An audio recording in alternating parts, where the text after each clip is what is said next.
All right, algebra. Now we're going to move into 7.5, exponential functions. So I'm going to teach you guys what these things look like. So far, up until this point, we really have only graphed and dealt with lines.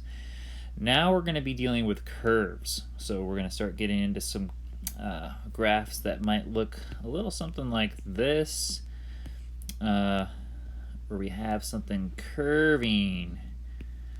Okay, and it could curve up, could curve down, depends on a couple of things, but we'll teach you how these things work. And I would really encourage you to spend some time on desmos.com and graphing some of these things there. Okay, so exponential functions. They're in this form y equals a times b to the x, where a cannot equal 0, b has to be greater than 0, and b cannot equal 1. So essentially, we need to have something other than 1 being taken to the power, and it needs to be bigger than 0. Okay, bigger than 0. And then a cannot equal 0. So if we wanted to modify, the whole function, we could multiply that exponential function by a negative number. Okay, but b has to stay positive. Okay, so some examples of this: y equals 2 times 3 to the x. Okay, so if I were going to graph something like this, what I would do is I would do what I do when I graph anything. I would make an xy table and I would plug things in. Okay, so if I plug a 0 in for x, hopefully by now we're starting to remember that anything to the 0th power is equal to 1. So I get 3 to the 0, which is equal to 1, and then I would multiply that by 2. Okay, so this would be 2. If I plug a 1 in for x, it would be 3 to the 1 times 2. 3 to the 1 is just 3. 3 times 2 is 6. So at 1, we'd be at 6. Okay, so then if I plugged a 2 in, I'd be at 2 times 3 to the 2, which is 2 times 9, which is 18.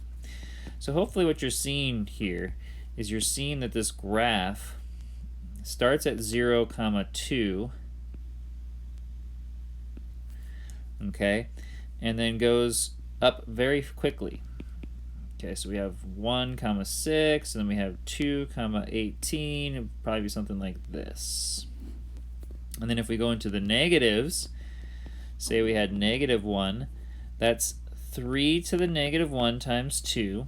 3 to the -1 is 1 over 3. 1 over 3 times 2 is just 2/3. So at -1, we're at 2/3.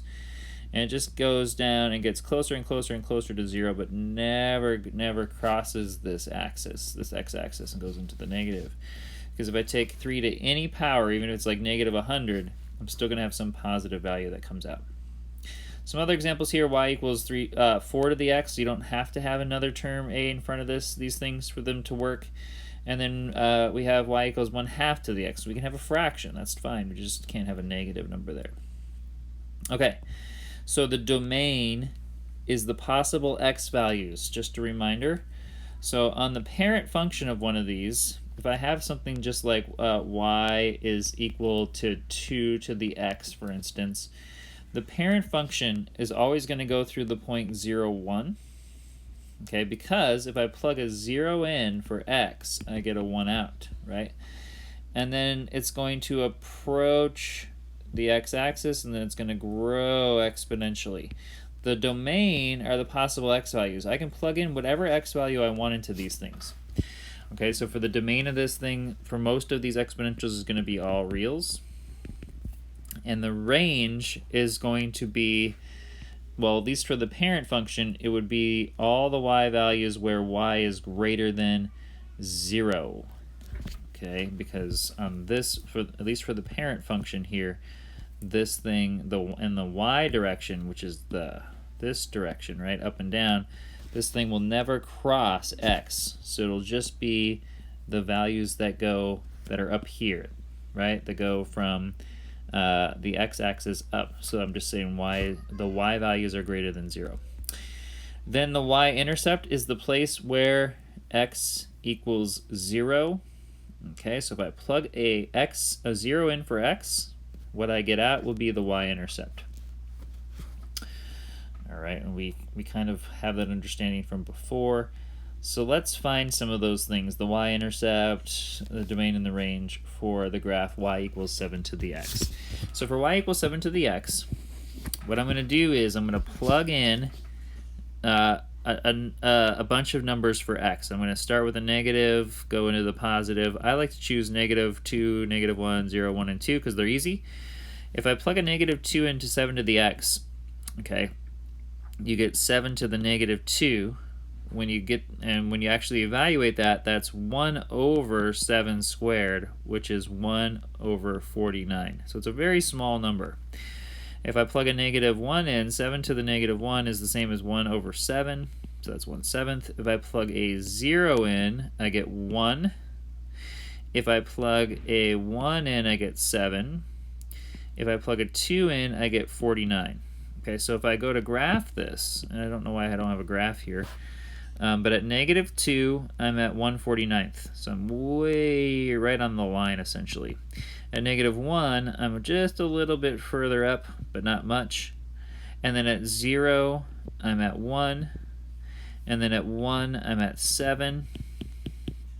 So I'm up here. And then at 2, I'm way up at 49, way up there somewhere. Okay, so it goes really steep after that. So that's essentially what the graph looks like. The y-intercept happens at 0, 1. Or you could just say at 1, right? Because we'd understand that it happens at 0. The domain is all reals. I can plug whatever I want in. The range is going to be the y values where y is greater than 0. Okay.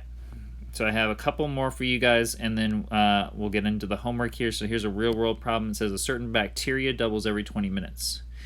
Beginning with 10 cells in a culture, the population can be represented by the function b equals 10 times 2 to the t, where b is the number of bacteria, t is the time in 20-minute increments.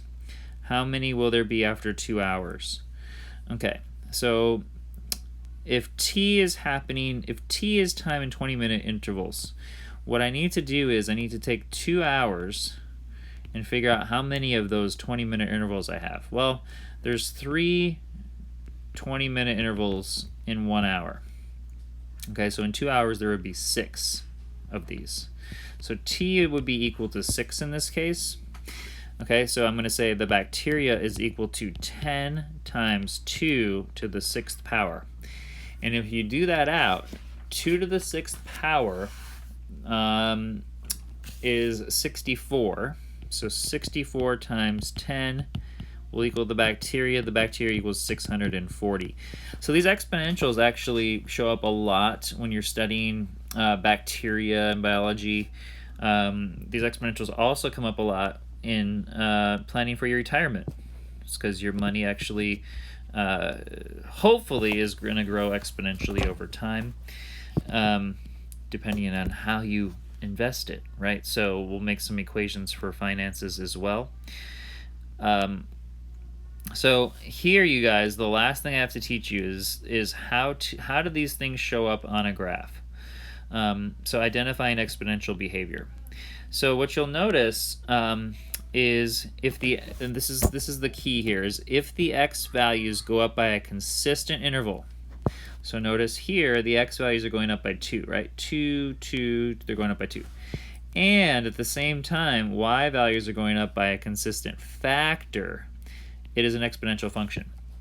Okay, so here we can say, yes, the x values are going up by a consistent interval.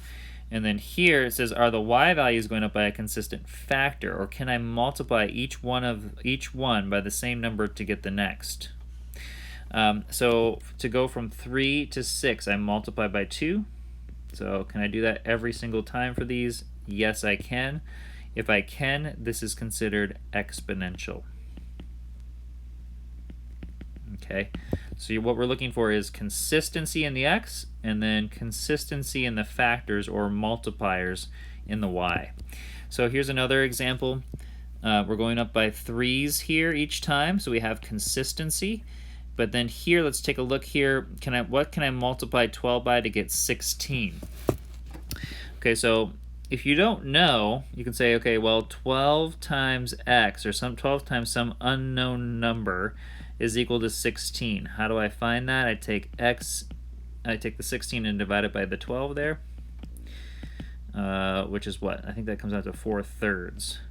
Okay, so this is being multiplied by 4/3. Okay, let's see if I can then, so what you might want to do once you find that, so notice what I did. I just took the second number, divided it by the first number. Once I find that, I can actually see if that's consistent throughout. So if I take 20 and divide it by 16, I also get, so as a decimal, 4 divided by 3 is equal to 1.33. If I did 20 divided by 16, I get 1.25. If I take 24 and divide it by 20, I get 1.2. So these things are being multiplied by 1.33, then by 1.25, then 1.2.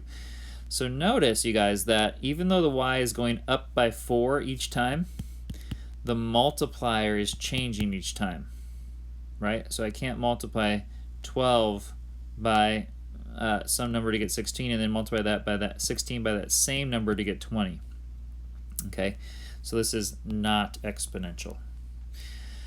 Finally, we have, and real quick before we move on, so notice here that with these y values, these things are not being added. There's not a consistent amount being added to each one, right? If we were adding, just to be clear, this would be plus 3, then we'd have plus 6, then we'd have plus 12, right? So just to, if you see something being added consistently,